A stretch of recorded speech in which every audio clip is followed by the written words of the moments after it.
today we'll talk about how can you enable this sign or know how you can do that on your CallApp. So you just follow these ways, then it's going to work with you. So all you have to do, so you just go here, you go above your photo profile, click on it here. So then it's going to show for you a list like this. Then all you have to do now, just go here above this sign, click on it. When you just click on it, so then it's going to take you to next here. It's going to show for you like this. You click here on general here.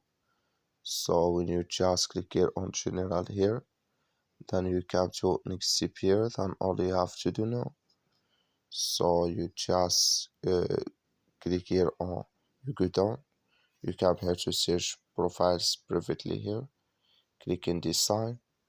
Like you see, this color show for us. When you click here on OK, that's mean it's enabled with us now. That's all you have to do. Thank you for watching. Don't forget to support us by like and subscribe.